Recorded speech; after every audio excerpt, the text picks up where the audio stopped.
감사합니다. 오후 예배는 조금 점심 식사를 하고 바로 모이시기 때문에 좀 정적이 많이 흐르는 것 같아요. 좀 밝고 신나게 저도 예배하고 싶고 또 즐겁게 우리가 같이 예배하면 너무 좋을 것 같아서 이 시간 옆 사람 축복 한번 하실래요? 할렐루야. 네, 인사도 좀 나누시고, 부부끼리도 좀 어제 싸우셨더라도 오늘은 밝게, 저 뒤에도 계시고 장로님, 우리 청년들도 많은데 인사 한번 해주세요. 네, 받는 그런 오후 예배가 되면 2부 예배가 되면 좋을 것 같습니다. 네, 오늘 하나님 말씀은 에베소서 6장 5절에서 9절 말씀입니다. 아마 에베소서가 9월 중에 다 끝날 것 같아요. 그래서 추석 연휴가 지나고 10월부터는 이제 빌립보서가 들어가게 됩니다. 저는 지금 골로새서 설교를 준비하고 있는데 제가 그렇게 속도를 잡아가고 있어요. 그래서 빌립보서 설교가 거의 다 마무리가 됐고, 되게 의미 있습니다. 에베소서는 에베소서를 딱 우리가 신학자들이 이건 교회론이다 이렇게 얘기를 해요. 그래서 에베소서를 다 공부하고 나면은 우리가 주님의 몸된 교회로 어떻게 세상에서 사는가, 또 교회는 어떻게 세워가야 되는가, 이런 게 이제 그림이 그려질 거라고 생각이 들고, 오늘은 그 복종에 대한 세 번째 이제 비유죠. 비유. 세 번째 예를 오늘 드는 건데 5절에서 9절 말씀입니다. 제가 한 절, 여러분이 한 절 교독할까요? 네, 제가 한 절, 여러분이 한 절, 우리 큰 목소리로 교독하겠습니다. 종들아, 두려워하고 떨며 성실한 마음으로 육체 상전에게 순종하기를 그리스도께 하듯 하라.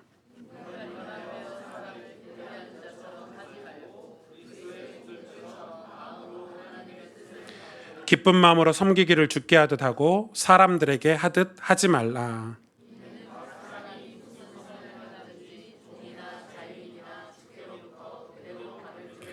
9절 같이 읽겠습니다. 상전들아, 너희도 그들에게 이와 같이 하고 위협을 그치라. 이는 그들과 너희의 상전이 하늘에 계시고 그에게는 사람을 외모로 취하는 일이 없는 줄 너희가 알미라. 아멘. 이 성경에는 이 종과 상전, 그러니까 노예 제도에 관한 얘기가 굉장히 많습니다. 그래서 이제 그럼 성경이 노예 제도를 지지하는 거야? 사도 바울은 노예 제도를 지지했어? 뭐 이런 비판도 있고, 또 성경이, 하나님은 그러면 노예 제도에 대해서 어떻게 생각할까? 뭐 이런 게 좀 궁금하시죠? 사실 오늘 본문을 풀려면 그 설명을 해야 된다고 봐요. 당시 에베소서는 한 30만 명 되는 대도시였는데 그 당시 30만 명이 엄청나죠. 노예만 10만 명이었습니다. 그러니까 3분의 1이 에베소 도시의 3분의 1, 10만 명이 노예였으니까. 근데 제가 오늘 그 이야기를 다 하면 오늘 설교를 못 합니다. 오늘 설교는 복종에 관한 설교를 해야 되는데, 그래서 그 노예 제도는 제가 수요일날 성경 공부할 때 조금 배경을 좀 설명하고 또 여러분하고 질의문답도 받고 해서 수요 성경 공부 때 노예 제도의 성경의 입장이 무엇인지 그거를 좀 살펴보려고 좀 그쪽으로 밀어 넣을게요. 그래서 여러분 성경 공부 많이 오시라고 지금 얘기하는 겁니다. 재밌는 시간이 될 것 같아요. 왜냐하면 그게 굉장히 중요해요. 우리가 이 시대를 살아가면서 성경이 취하고 있는 스탠스가 무엇인지가 굉장히 중요한데, 그런 것들을 좀 찾아보려고 합니다. 요즘 교회에서 이 상처를 엄청 많이 받는다고 해요. 그게 진짜 많대요. 그런데 이해가 되는 게, 여러분, 이 포스트 모더니즘을 지나고 나서 요즘은 다 개인주의잖아요. 개인주의도 옛날 개인주의하고 지금 개인주의는 또 달라. 요즘 개인주의는 어떤 거예요? 그냥 내가 좋아하는 사람과 만나고 내가 좋아하는 거 하고 내가 하고 싶은 거 하는 게 이제 진리가 된 거잖아요. 그거를 나쁘다고 볼 수는 없지만은, 그렇다 보니까 내가 굳이 상처받는 사람, 나에게 상처 주는 회사 안 다닐 거야, 뭐 이런 거잖아요. 요즘은 문화가 그래요.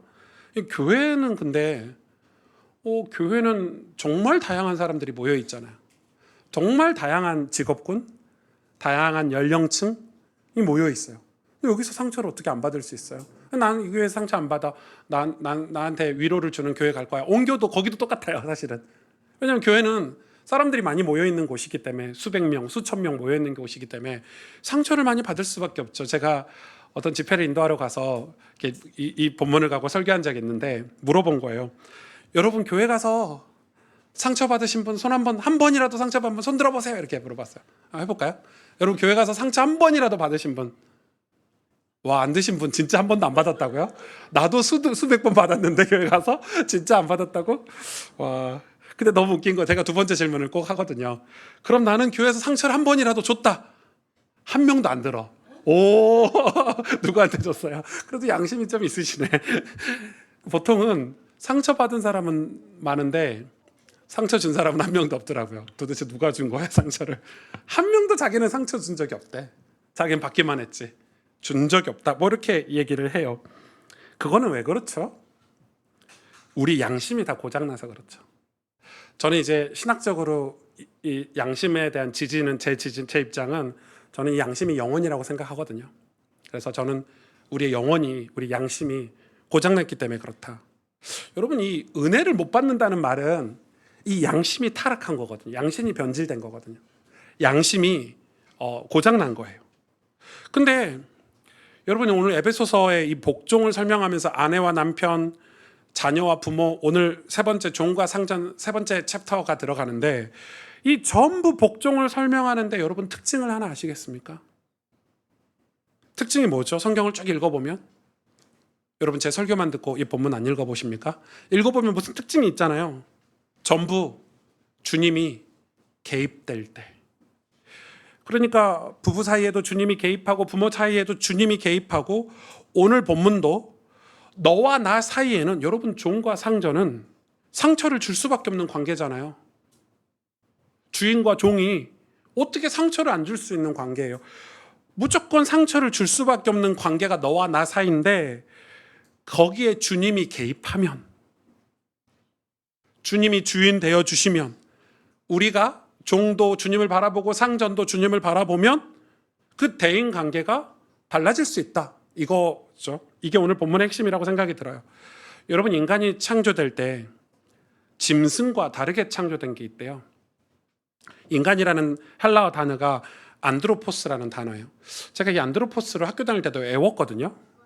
시험에 나왔기 때문에 헬라어 단어를. 그러면은 인간, 안드로포스 이렇게만 공부를 했었는데 제가 이 안드로포스 단어의 어원을 공부하고 이번에 준비하다 보니까 안드로포스가 이런 뜻이 있었어? 뭔 뜻인지 궁금하시죠? 인간이라는 단어의 뜻이 헬라어로 무슨 뜻일까요? 위를 바라보는 존재, 소망을 가진 존재, 위를 바라보는 존재가 인간이라는 단어의 뜻이래요. 안드로포스가. 신기하죠? 여러분, 짐승 중에 가장 짐승처럼 사는 한 짐승인데 돼지죠, 돼지. 돼지는 그 구조상, 몸의 구조상 목뼈가 15도 이상 이렇게 바뀌지 않는데요. 그러니까 목뼈가 15도까지밖에 젖혀지지 않는데요. 그럼 90도에서 15도 이렇게. 그래서 돼지는 불행하게도 태어나서 죽을 때까지 단 한 번도 하늘을 본 적이 없대요. 이렇게 들어서 하늘을, 구름이 뭔지, 햇빛이 비치는데 햇빛이 어디서 비치는지를 모른대요, 돼지는. 불행하죠. 불쌍하죠. 평생 땅만 보고 사는 거예요, 돼지는. 평생. 혹시 돼지를 애완견으로 키우시는 분은 이렇게 뒤집어서라도 가끔 하늘을 보게 해주시면 스트레스가 좀 없어지지 않을까. 단 한 번도 돼지는 고개를 들 수가 없는, 그렇게 창조가 된 거예요. 그런데 여러분, 인간이 타락했다는 것은 우리 육신은, 눈은 우리가 뭐 등산도 가고 가끔 스트레스 받으면 하늘도 쳐다보고 이러지만 우리 영혼이, 마음이 강팍하다 그렇게 표현하죠. 목이 굳은 백성 이렇게 표현하죠. 왜 그런 표현을 할까요? 하나님을 쳐다보지 못한 거예요. 하늘을 쳐다보지 못하고 땅만 쳐다보고 세상만 쳐다보고 자기 자신만 쳐다보고 사니까 짐승처럼 사는 거예요. 덴마크의 유명한 철학자자 신학자인 제가 정말 좋아하는 케르케고르는 이렇게 얘기했어요. 절망은 인간에게 죽음에 이르게 하는 가장 큰 병이라고 얘기했어요.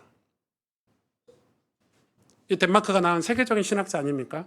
이 케르케고르가. 그래서 뭔 얘기를 하냐면 절망이 한 번 영혼 속에 들어가 버리면, 마음 속에 들어가 버리면 그 사람은 헤어나올 수가 없대요.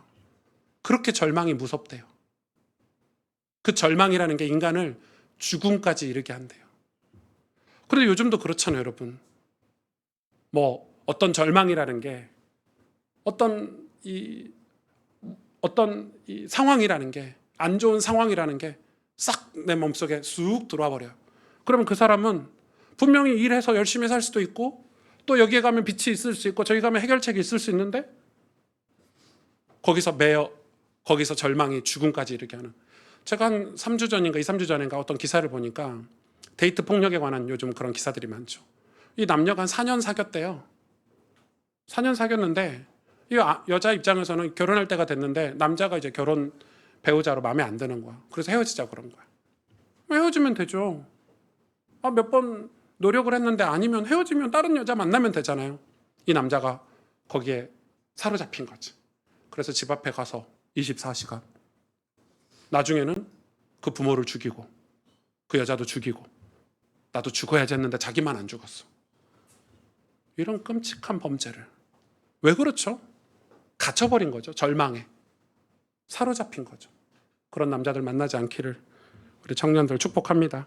로마서의 이 이야기에 대해서 아주 정확하게 설명을 해놓고 있는데 로마서 1장 28절에 31절에 28절에 이렇게 기록하고 있습니다. 또한 그들이 하나님을 마음에 두기 싫어하며, 하나님을 바라보기 싫어하며 이거하고 똑같겠죠. 자, 하나님께서 그들을 그 상실한 마음대로 내버려 두사 합당하지 못한 일을 하게 하셨으니 하나님 바라보지 않는 거예요. 절망에 사로잡힌 거죠. 그러면 결과가 뭐냐? 전부 이거예요. 곧 모든 불의와 추악, 탐욕, 악의가 가득한 자요, 시기, 살인, 분쟁, 사기, 악독이 가득한 자요, 수군수군하는 자요, 비방하는 자요, 하나님께서 미워하시는 자요, 능욕하는 자요, 교만한 자요, 자랑하는 자요, 악을 도모하는 자요, 부모를 거역하는 자요. 다 무슨 내용입니까? 하나님을 바라보지 않고 영원히 목이 굳어가지고 하나님을 모시지 않으면 어떤 결과가 나오죠? 전부 인간관계에 관련된 문제들이 오잖아요. 여러분 로마서 21장 30절 31절 이 내용은 전부 인간관계에 관계된 거예요. 사기, 시기, 분쟁, 악독, 수군수군, 비방, 교만, 자랑, 부모 거역하는 거 전부 다 인간관계잖아요. 인간관계. 그만큼 인간관계가 어려운 거예요. 오늘 본문 에베소서 6장 5절에 보니까 이렇게 시작하죠. 종들아 두려워 말고 두려워하고 떨며 성실한 마음으로 육체 상전에게 순종하라. 그리스도께 하듯 하라. 그게 심지어 육체 상전, 내 주인이죠. 여러분 직장 생활하면서 사장 정도가 아니고 그 당시 노예 제도는 물건이에요. 물건. 그러니까 한 개, 두 개 물건, 재산. 노예를 사고 팔고 했으니까. 그러니까 이 종이 노예가 육체 상전을 어떻게 섬기라고 얘기하고 있냐면 두려워하고 떨며, 두렵고 떤다는 말은 무서워한다는 표현이 아니야. 이 단어가. 이 두렵고 떨고는 존경하고 경외하는 두렵고 떨림이라는 단어를 썼어요. 오늘 본문은. 그러니까 내가 상전을 정말 두려워하고 존경한다는 거. 그런 말은 이 상전도 존경의 대상이 된다는 거겠죠. 또 하나를 이야기하고 있어요. 두렵고 떨리기만 하면 돼요. 또 하나는 성실한 마음으로 육체 상전에게 순종하래요. 그리스도께 하듯이. 성실함. 여러분 성실함은 뭐예요? 성실함이란 단어는 첫째는 가식적이지 않은 거예요. 거짓이 없다는 거거든요. 성실함은. 성실이라는 반대는 가식이 없다는 거예요. 거짓이 없다는 거예요. 정말 진심으로 정직하게 섬기라는 거예요. 여러분 이 육체 상전 주인, 내 주인에게도 두렵고 떨며 성실한 마음으로 순종하라고 성경은 얘기하고 있어요. 그런데 여기서 끝나지 않아요. 베드로전서 2장 18절에는 이렇게 얘기하고 있어요. 사환들아 범사에 두려워함으로 주인들에게 순종하되 선하고 관용하는 자들에게만 아니라 또한 까다로운 자들에게도 그리하라. 그러니까 좋은 주인에게만 두렵고 떨림으로 또 정직하게 순종하는 게 아니라 까다로운 사람에게도. 여기서 까다롭다는 말은 많은 게 내포되잖아요. 주인이 너무 까다로운 거예요. 인간 말종 같은 사람일 수도 있겠죠. 주인이 종을 함부로 대하거나 종을 함부로 무시하거나 그럴 수 있겠죠. 근데 성경은 그런 사람들에게도 잘하래요. 그런 뉘앙스잖아요. 참 열받습니다. 여러분이 대다수가 직장 생활 하시면은 여러분 직장의 상사들이 좀 꼰대 같고 좀 인간 말종 같은 사람인데 그 사람에게도 죽게 하듯 해야 됩니까? 뭐 이렇게 성경은 그렇게 적용하면 절대 안 돼요. 근데 그렇게 적용을 할 수 있겠죠. 우리 교육자들도 그럴 수 있어요. 지금 지 오목사 까다로워 죽겠는데 지금 지한테 순종을 이렇게 하라는 거야? 뭐 이렇게 들릴 수도 있겠죠. 그 말이 아니죠. 그런데 성경은 거기서 끝나지 않습니다. 에베소서 6장 9절에 상전들도 너희 상전들아 너희도 그리하라 이렇게 얘기합니다. 상전들도 변화돼야 돼요. 그래서 오늘 본문을 이야기하는 시작하는 이 에베소서 5장 21절은 그리스도를 경외함으로 피차 복종하라는 게 전제예요. 상전도 그리스도를 경외하고 종도 그리스도를 경외해야 돼요.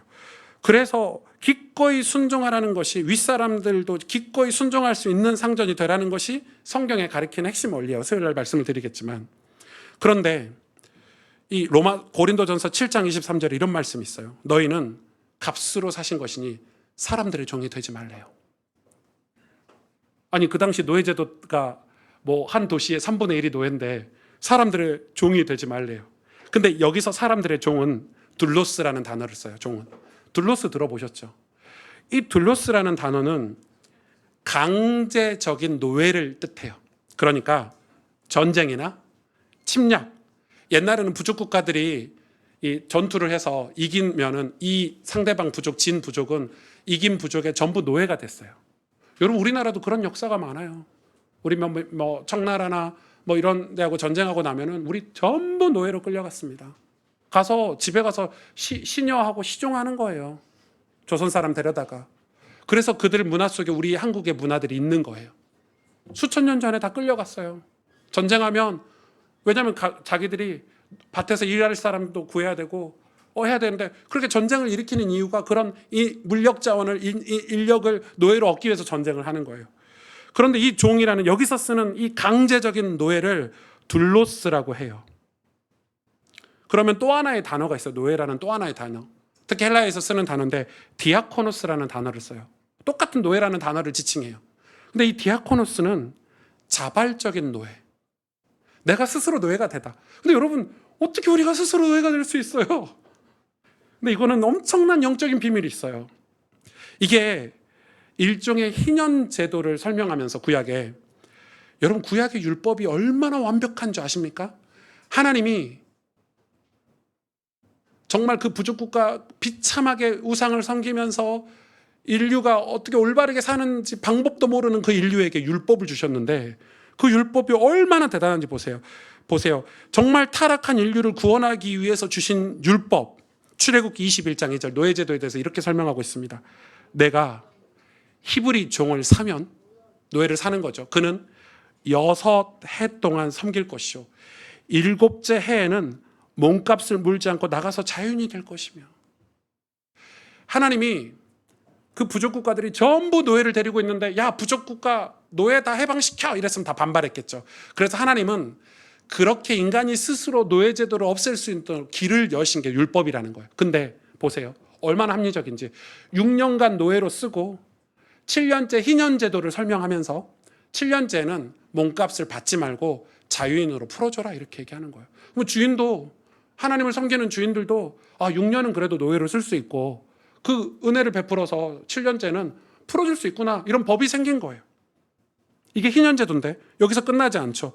그러니까 뭐예요? 노예들에게도 반드시 자유의 기회, 반드시 회복의 기회를 주시는 게 희년제도라는 거예요. 근데 5절 6절에 보면 출애굽기 21장 5절 6절에 이렇게 보충 설명하고 있어요. 기가 막혀요. 만일 종이 분명히 말하기를, 종이 노예였던 사람이 분명히 말하기를, 뭐라고 말하냐? 내가 상전과 내 처자를 사랑하니. 그러니까 노예가 6년 동안 일하면서 내 상전을 너무 좋아하게 된 거예요. 내 상전을 사랑하게 된 거예요.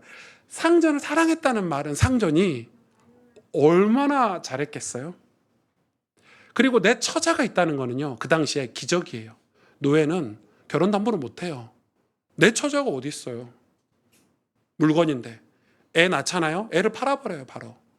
다른 부족에. 근데 내 처자가 있다는 말은 상전이 어느 정도였는지 이해가 되시죠? 이 노예를 인격적으로 대했다는 거예요. 그러니까 이 종의 입장에서는 이제 자유인이 됐는데, 내가 상전을 사랑하고 내 처자를 사랑해서 이 주인 집에 있는 게 훨씬 더 좋은 거예요. 보세요. 내 처자를 사랑하니 나가서 자유인이 되지 않겠노라 하면 뭐라고 합니까? 6절에 상전이 그를 데리고 재판장으로 갈 것이요, 그를 문이나 문설주 앞에 데리고 가서 그것에다가 송곳으로 그의 귀를 뚫을 것이라. 그는 종신토록 그 상전을 섬기리라. 이렇게 얼마나 놀라운 말씀입니까? 희년 제도로 자유인이 되게 했는데 평생 노예, 둘로스로 살았는데 이제 완전 좋은 주인을 만난 거예요. 그래서 이제 자유인이 됐어요. 자유인이 됐어요. 그런데 이제는 뭐라고 얘기하냐? 내가 주인이 너무 좋고 내 자녀들과 내 가족이 너무 좋아서 나는 이 주인 밑에 있는 거 다른 데 가서 사는 것보다 주인과 함께 사는 게 더 행복한 삶을 살 수 있을 거라고 판단이 돼서 주인에게 평생 살겠습니다. 평생 종으로 살겠습니다. 자발적인 종이 된다. 이때 쓰는 단어가 디아코노스예요. 그래서 그 귀를 뚫어요.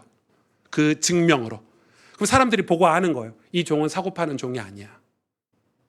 한 주인의 평생 섬기는 자발적인 종이야라고 표현을 해주는 거예요. 존경을 받는 거예요. 일반 종이 아닌 거예요. 노예가 아닌 거예요. 자발적으로 종이 되어 사랑하셨던 분이 한 분 계시죠. 마태복음 20장 28절 인자가 온 것은 섬김을 받으려 함이 아니요 도리어 섬기려 하고 자기 목숨을 많은 사람의 대속물로 주려 함이라. 예수님이 인자로 이 땅에 오셨는데 여기서 섬김으로 오신 게 아니라 섬김을 받으러 오신 게 아니라 섬김을 하러 오셨대요. 여기서 이 섬기다라는 단어가 디아코노스의 동사를 씁니다. 섬김이에요. 자발적으로 노예가 된다는 건 섬김이에요. 예수님이 자발적으로 노예가 되셨어요. 창조주 하나님이 저와 여러분을 구원하시려고 우리를 너무 사랑하셔서 그래서 예수님의 사역은 예수님의 사랑은 예수님이 자발적으로 노예가 되신 거예요. 여러분 기독교가 변질됐다는 것은 기독교가 부흥했냐 안 했냐 성전을 건축했냐 안 했냐가 아니라 성도들이 이 예수님의 마음을 잃어버린 거예요. 여러분 이 예수님의 마음을 잃어버린 거예요. 여러분 교회에 이상한 새 가족이 한 명 들어올 수 있잖아요. 사실은 제가 예수님을 처음 믿을 때 그 이상한 새 가족보다 제가 더 이상했어. 그런데 우리가 한 10년, 20년, 30년 교회 생활 하다 보니까 축복도 받고 많이 세련돼지고 많이 교회화가 돼서 이제 근데 이상한 새 가족이 오니까 정말 더럽고 수준 떨어지고 좀 신앙생활도 잘 못하는 것 같고 그래서 우리 뭐 하죠? 정죄하죠. 판단하죠. 손가락질하죠. 왜 그렇죠? 우리 마음이, 우리 양심이 변질된 거예요. 정말 교회가 부흥할 때, 여기서 부흥은 하나님의 임재가 있어서 영적으로 부흥할 때는 성도 한 명 섬기는 거예요. 먼저 믿은 사람들이 자발적인 노예가 돼서 성도 한 영혼 한 영혼을 섬기는 거예요. 그래서 자발적인 노예가 되어서 훈련하는 곳이 교회 공동체고 그 교회 공동체에서 자발적인 노예로 훈련받은 사람들이 가정에서 세상에서 자발적인 노예로 살아가는 게 크리스찬의 삶이에요. 믿는 자들의 삶이에요.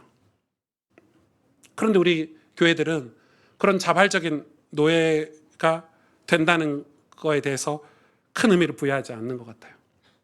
이 강남에, 우리 교회도 강남에 있잖아요. 강남에 어떤 목사님께서 그 이야기를 하시더라고요.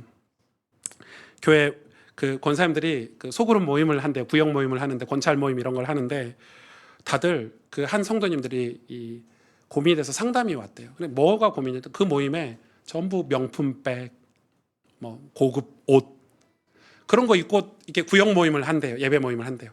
그러면 이제 거기를 가고 싶은데 가서 은혜를 나누고 싶은데 자기도 명품백이 없는 거야. 그리고 남편한테 나 저 구역 예배 가야 되는데 나도 백 하나 사주라. 나 옷 좀 하나 사주라. 뭐 이런 얘기를 한다는 거. 그게 좋다 나쁘다를 떠나서 소그룹이 그런 건가? 우아하고 수준 높고 그런 모임인가? 저는 소그룹은 섬김의 훈련장이 아닌가 싶어요. 우리가 모여서 우리가 뭐 소그룹끼리 모여서 교제도 나누지만 교회 봉사도 하고 전도도 하고 그럼 운동화 신고 가는 게 편하잖아요. 편하게 가는 게 편하잖아요. 그리고 혹시 그렇다 할지라도 그런 영혼들을 위해서 우리가 새 가족들을 위해서 배려하는 게 훨씬 더 맞는 거잖아요. 그런 섬김의 영성이 점차 사라지고 있다고 하더라고요. 여러분 가정도 마찬가지예요. 가정이 회복될 수 있는 유일한 방법은 자발적인 노예가 되는 거예요. 내가 왕노릇 하겠다고 상대방을 강제적으로 종을 만들어버리면 가정은 무너져요. 자발적인 노예가 돼야 돼요. 남편이 내가 왕 노릇 하겠다고 내 아내를 자발적으로 노예를 만들어 까내리고 아무것도 도와주지 않고, 그러면은 이 가정은 온전한 하나님 나라의 가정이 될 수가 없는 거예요.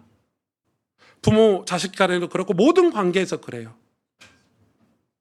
한국교회 가정에서 자발적인 노예를 제일 잘하는 분이 계십니까? 누굴까요? 엄마. 애들 교육하는데 엄마들 뒷공문이 쫓아다니면서 뭐 우리 애 시험 기간이면 애들이 시험 기간인지 엄마가 시험 기간인지 안방에서 이렇게 공부하고 있으면 엄마들 밖에서 과일 깎고 막 공부하는 동안에 막 같이 막 완전 자발적인 노예가 되시죠, 엄마들이. 남편이 일할 때 그렇게 해줬으면 남편이 시대적인 인물들이 됐을 텐데 남편은 쳐다도 안 봅니다. 그래서 제 생각에 아이들한테 쏟는 에너지를 남편한테 조금만 쏟아주면 남편도 굉장히 행복한 그런 가정을 좀 보내지 않을까, 그런 생각이 좀 들 때가 있어요. 그 정도로 뭐 나쁜 거 아니에요. 교육에 열정이 있는 건 나쁜 거 아니지만 자발적인 노예를 엄마들이 진짜 많이 하고 있다. 교회도 그래요. 교회도 제가 앞전에 그 성경학교 할 때 저는 이제 아무것도 순서를 맡은 게 없어서 제가 생각할 때 그 주차장 봉사를 좀 해야 되겠다. 왜냐면 우리 장로님들이나 집사님들이 애 아빠들이니까 성경학교 오시는 분들이 그 성경학교 참석하시라고 봉사해야 되겠다 이렇게 하고 있는데, 제가 봉사하고 있는데 제가 이게 주차 관리를 잘 못하실까봐 장로님 집사님들이 한 명 한 명 나오시더라고요. 목사님 저희가 할게요. 제가 할게요. 여러분, 신앙생활은 어떤 불편함이 있어야 돼요. 자꾸 편한 거 찾기 시작하면 그때부터 신앙은 변질이 되기 시작해요. 제가 교회 기도하러 오거든요. 그러면 제가 교회 기도하러 오면 교회 개척할 때는 기도하러 와가지고 기도 시간이 진짜 많았어요. 왜냐하면 신방할 성도가 없었기 때문에, 개척할 때는. 그래서 교회 오면 거의 밤새 기도했어요. 새벽까지, 아침까지. 뭐 내일 스케줄이 없으니까. 근데 요즘은 사역도 많지, 스케줄도 많지, 뭐 할 것도 많지. 그래 교회 와서 피곤한데 이 바닥에 엎드려 기도하면 덥지, 여름에 냄새나지 이러니까 기도 좀 안 하고 오늘은 좀 쉴까? 이런 마음이 들어요. 하나님도 이해하시겠지. 이런데 잠깐 앉았다가 올라가요. 이게 뭐죠? 제가 자꾸 편한 걸 찾는 거예요. 그리고 이제 개척 때는 교육자들이 없으니까 제가 청소도 하고 의자 줄도 맞추고 했는데 지금 교육자들이 있으니까 교육자들 다 시키고 저는 자꾸 편한 걸 찾는 거예요. 그러니까 뭐가 사라지죠? 제 양심이. 제가 자발적 노예가 되는 은혜가 사라지기 시작한 거예요. 사실 제가 진짜 뜨겁게 은혜 받을 때는 불편한 것 주면 아무것도 아니잖아요. 건물이 눈에 안 들어와요. 환경이 눈에 안 들어와요. 그런데 우리 모두가 다 이제는 신앙생활 좀 하다 보면 편한 거를 찾기 시작해요. 교회도 환경 좋은 것을 찾아요. 틀린 건 아니에요. 교회도 환경이 중요해요. 그러나 환경을 좋은 걸 찾기 시작한다면 여러분은 그때부터 신앙은 변질되기 시작한다, 저는 생각해요. 신앙은 내가 불편하지 않으면 열매가 없어요. 여러분, 성경 한 장 펴서 읽는 게 불편한 일이잖아요. 내가 하루에 한 번 기도하는 게 불편한 일이에요, 내 일상에서. 근데 그 불편한 거가 갈수록 편해야지, 나는 편하게 살 거야 생각하면 여러분, 신앙은 열매를 맺을 수가 없는 거예요. 요즘 보면 젊은이들이 많이 모인 교회를 건강한 교회라고 얘기하더라고요. 목사님들이나 신학자들이. 저도 그런 줄 알았어요. 근데 그거 완전히 위험한 말이에요.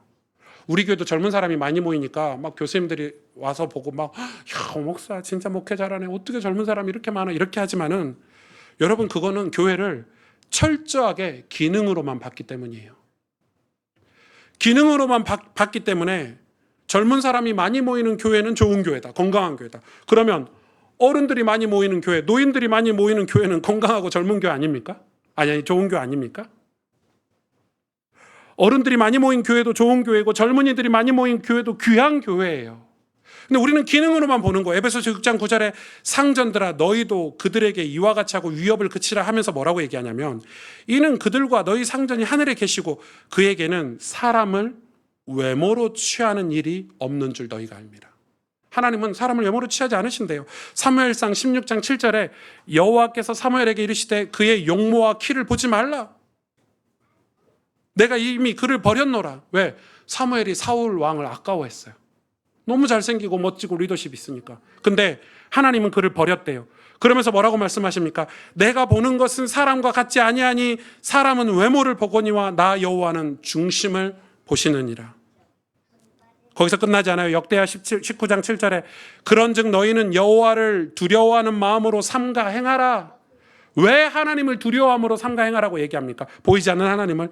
우리의 하나님 여호와께서는 불의함도 없으시고 치우침도 없으시고 뇌물을 받는 일도 없으시니라. 그래서 신앙생활은 하나님 앞에서 누가 보든지 보지 않든지 그 과정으로서 신앙생활을 해야 돼요. 하나님은 뇌물도 안 받으신대요. 치우침이 없대요. 로마서 2장 11절에 이는 하나님께서 외모로 사람을 취하지 아니하심이니라. 하나님은 우리에게 이렇게 대해 주시는 거예요. 그런데 하나님을 섬기는 저와 여러분도 사람을 외모로 취하지 않아야 돼요. 기능으로 취하면 안 돼요. 우리는 뭘 해야 되죠? 마음을 살펴야 돼요. 하나님을 정말 섬기고 바라보면 하나님께서 이렇게 하셨기 때문에 우리도 그 아버지의 마음으로 우리가 섬기는 교회, 우리가 섬기는 가정, 내 일터에서 그 기능으로만 보지 않게 되는 거예요. 여러분, 끊임없이 기능으로 보기 시작하면 사회가 문제가 와요. 집에서도 그렇죠. 부모님이 돈을 잘 벌어. 예를 들어서 부모님이 건강하고 나한테 용돈도 많이 주고 돈도 잘 벌 때는 자녀들이 아버지 앞에 막 아버지 존경합니다, 아버지 사랑합니다, 아버지밖에 없습니다 했다가 아버지가 사업이 망했거나 나이가 들거나 그러면 어떻게 되죠? 아버지 귀찮아. 이제 아버지가 아버지 인생 알아서 살아. 이런 배은 망도 이런 그걸 다 뭐죠? 기능으로 봤기 때문이에요. 기능으로. 기능이 사라지면 존경하지 않고, 부부 사이도 그러잖아요. 남편이 월급 좀 많이 받아올 때는 우리 남편이 최고야. 엉덩이 톡톡 해주고 막 뭐 고기 반찬 해주고 김치찌개 해주고. 갑자기 월급이 깎였어. 아니 잘렸어 만약 회사에서. 그럼 이런 말종 같은 인간, 내가 시집을 잘못 갔지 이러면서 다 기능으로 봤기 때문에 그래요. 부부 자녀를 볼 때도 그래요. 기능으로만 보면 어떻게 되죠? 교회도 똑같아요. 똑같아요. 제가 한 번은 밖에서 진짜 사역을 많이 할 때 오랜만에 금요예배 설교를 해달라고 해서, 저희 모교회인데 주일 이제 금요예배 설교를 하러 일찍 내려갔어요. 금요일 아침에 내려가서 밖에 돌아다닐 때죠.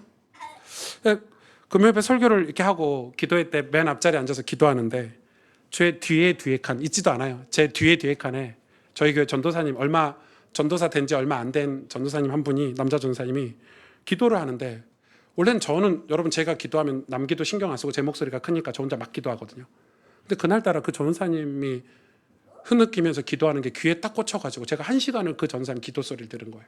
근데 그 전도사님 뭐라고 기도하냐면, 주님, 제가 맨날 실수하고 혼나고 그런데 그게 제 본인 짐이 아니에요.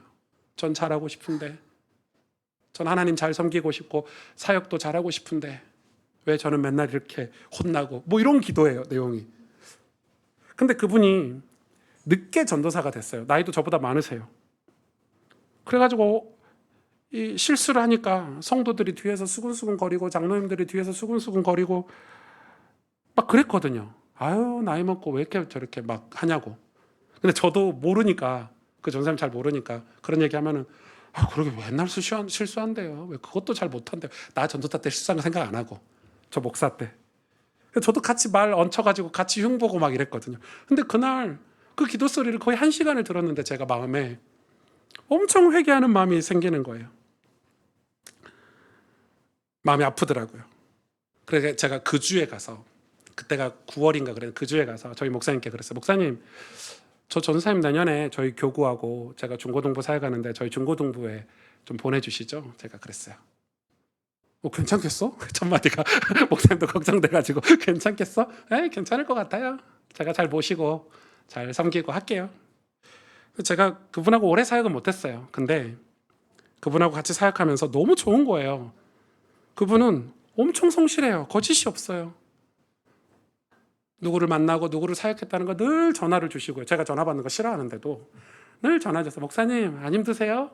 저 이번 주에 누구를 만났는데 이랬어요 저랬어요. 목사님 이번 주 주일날 그 성도님 좀 만나서 위로해 주세요. 뭐 이러는 거예요. 그리고 그분 때문에 제가 되게 좀 행복했어요.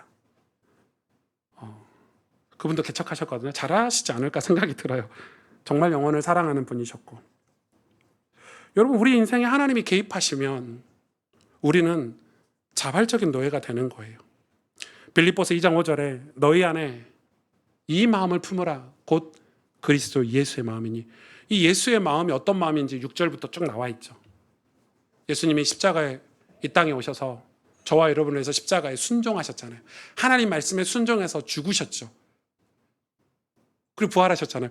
그 마음을 우리도 품으래요. 저와 여러분에도 이 마음을, 예수님의 마음을 우리도 품으래요. 이게 기독교 신앙의 별거 아닌 것 같지만 핵심 중에 핵심이에요. 주님의 마음을 품는 것. 여러분, 신앙은 엔드 같잖아요. 내 삶이 있고 예수님 믿는 게 있고 내 일상이 있고 주일날 예배가 있고, 그래서 예배 드리고 일상 있는 게 엔드로 연결되어 있는데 그건 여러분 신앙이 아니에요. 그건 종교지. 그럼 목사님들이, 많은 교회에서 목사님들이 가르치는 신앙이 포나 인이에요. 이 예배를 위해서, 교회 사역을 위해서 여러분 일상을 이렇게 사세요. 또 여러분이 일상을 이 사역 안에 집어넣으세요. 이게 이제 목회자들이 좋아하는 형태의 이제 신앙생활이죠. 근데 저는 오늘 에베소서 읽어보세요. 오늘 본문만 봐도요. 6절에 보면 뭐처럼, 주께 섬기듯이, 주님과 함께, 예수님처럼, 전부처럼, 함께, 다 as예요. as. 예수님처럼, 주님처럼. 주님이 우리 인생에 개입하셔서 예수님의 마음을 우리가 품는다면 우리도 예수님처럼. 그게 신앙의 궁극적인 꼴이 아닌가 생각이 들어요. 주님이 우리 인생에 개입되어 부모 자녀 사이에도, 부부 사이에도, 세상의 상정과 종 사이에도 주님이 개입되면 우리는 예수님처럼 성경이 가르쳐 주시는 아름다운 인간관계를 저는 맺을 수 있다고 생각해요. 희년제도가 뭐예요? 여러분, 우리가 평생 죄악 속에 살았어요. 어둠 속에 살았어요. 땅만 쳐다보고 살았어요. 우상만 쳐다보고 살았어요. 그런 우리를, 그런 강제적인 노예였던 우리, 둘러쓰였던 우리를 하나님이 돈 주고 사신 거예요. 그리고 뭐 해주셨죠? 우리를 자유인으로 풀어주셨어요. 그런데 우리는 자유인이 됐는데 주인이 바뀌었잖아요. 날 사랑하시는 아버지 하나님이잖아요. 그래서 아버지 하나님께 스스로 자발적인 종이 되겠다고 귀에 구멍을 뚫는 거예요. 여러분, 신앙은 자유인에서 끝나면 안 돼요. 신앙은 자발적인 종으로 가는 거예요. 예수님처럼. 그게 희년제도의 핵심이에요. 근데 이 오늘 본문은 그 희년제도를 베이스로 해서 설명하고 있는 내용이거든요. 그런 면에서 우리의 신앙은 자발적인 노예가 돼야 돼요. 다시 말해서 우리의 신앙은 조금 불편해야 돼요. 여러분, 신앙만 불편해야 됩니까? 세상이 아무리 발전해도 인간답게 살고 좋은 관계를 맺고 우리가 바르게 살려면 불편해야 돼요. 우리가 조금만 바르게 살려고 해도 불편해야 돼요. 저는, 여러분, 제가 좀 죄송합니다. 이거는 여러분하고 비교하시면 안 되고, 저는 소주 맛을 모르거든요. 맥주 이런 걸 잘 몰라요. 그러니까 맛 자체를 몰라요. 안 먹어봤기 때문에. 죄송합니다. 와인은 마셔봤습니다. 제가 유럽에 가서 와인은 거부할 수 없어서 마셔봤는데 진짜 맛있긴 하더라고요, 와인을. 그래서 술을 와인으로 배우시면 좋을 것 같아요. 아무튼 술을 안 먹어봤는데, 뭐 술자리에 갈 때가 있잖아요. 목사지만 목사가 술자리에 간다는 게 참 이상해요. 그런 데 있었다는 게 참 이상하죠. 아무튼 갈 때가 있었어요. 가면 술을 안 먹으니까 엄청 불편해요. 저 사람하고 친하고 뭔가 좀 유대관계도 맺고 좀 잘 보이기도 싶고, 그런데 술을 안 먹으면 불편하고 거리가 생기고 그러는 거예요. 불편해요. 얼마나 힘든지 몰라요. 어제도 저희 교회 장로님하고 차 한잔 했는데 교회에서 장로님 그러시더라고요. 목사님, 제가 직장 생활하면서 술, 담배를 안 하니까 너무 힘들었대요. 피해도 많이 봤대요, 실제로. 그런데 지금 오니까 오히려 그게 장점이 된다는 거예요.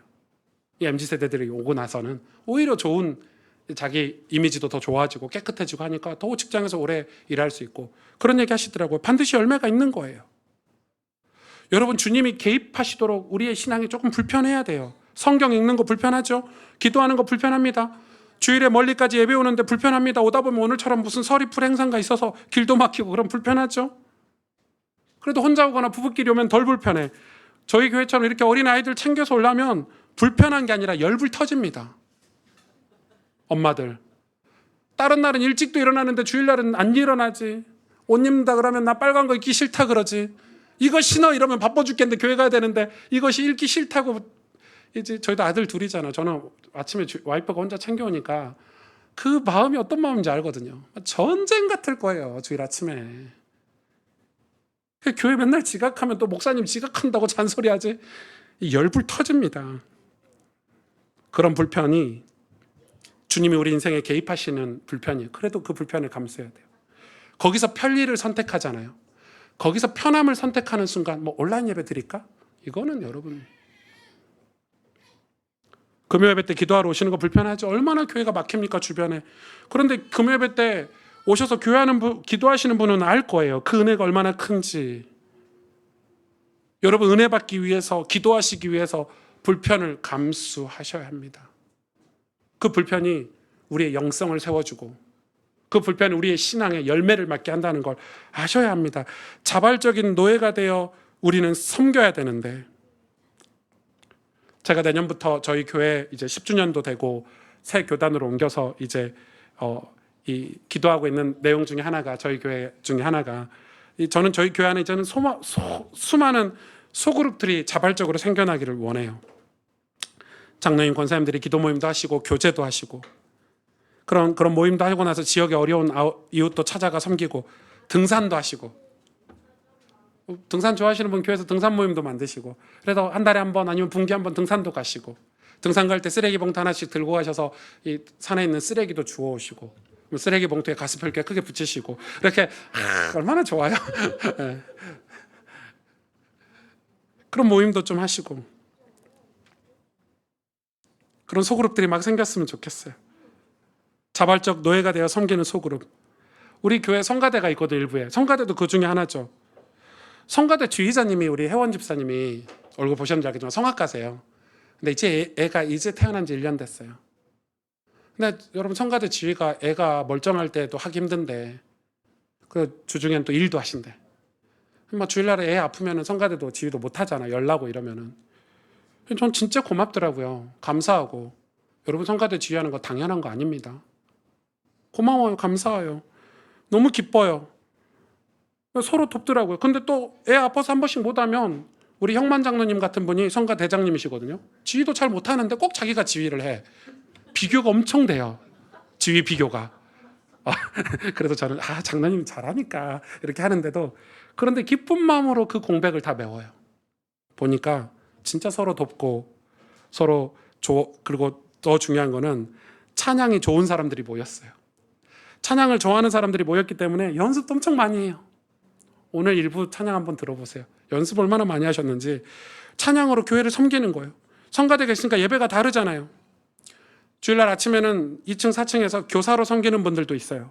시간이 많아서 중고등부, 주일학교, 초등부 교사하는 거 아니에요.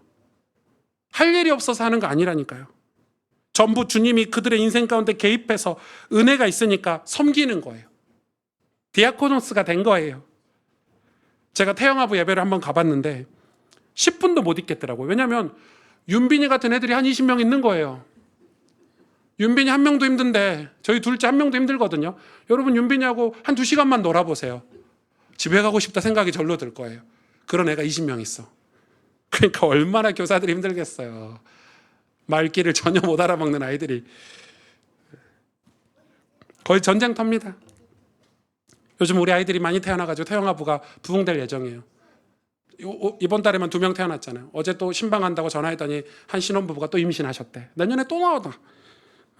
걱정 마세요. 교회 안 망합니다. 계속해서 지금 부흥하고 있습니다.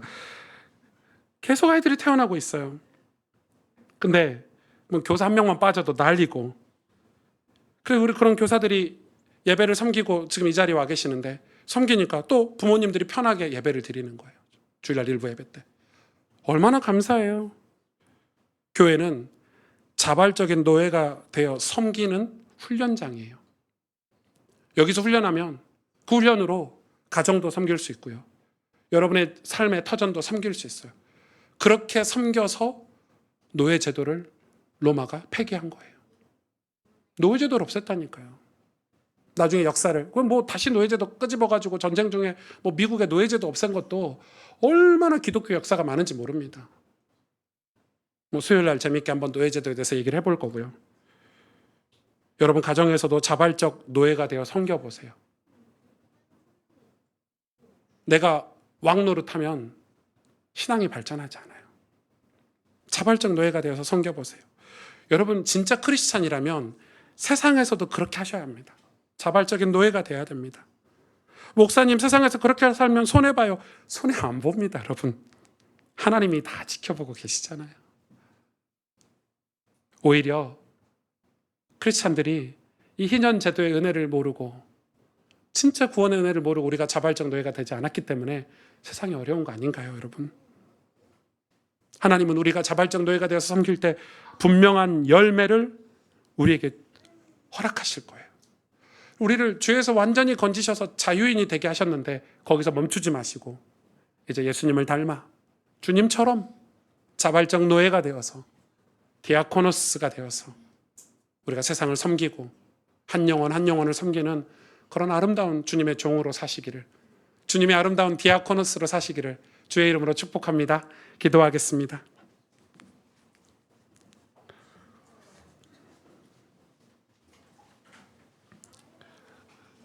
종들에게 얘기합니다. 두렵고 떨림으로 성실한 마음으로 육체 상전에게 순종하라고 얘기합니다. 그리스도께 하듯이. 우리 인생은 그냥 노예가 아니고 돼지 같은 노예가 아니고 죄의 노예가 아니고 이제는 주님의 노예가 됐기 때문에, 그리스도의 노예가 됐기 때문에, 디아코노스가 되었기 때문에 이제 자발적인 노예가 돼서 우리가 세상을 섬겨야 되는데, 하나님 오늘 말씀을 가지고 우리 가정에서, 직장에서, 교회에서, 내 삶의 모든 현장에서 이런 삶을 살 수 있도록 이 시간 합심으로 통성으로 함께 마음을 담아서 말씀을 붙잡고 기도하도록 하겠습니다. 하나님 아버지,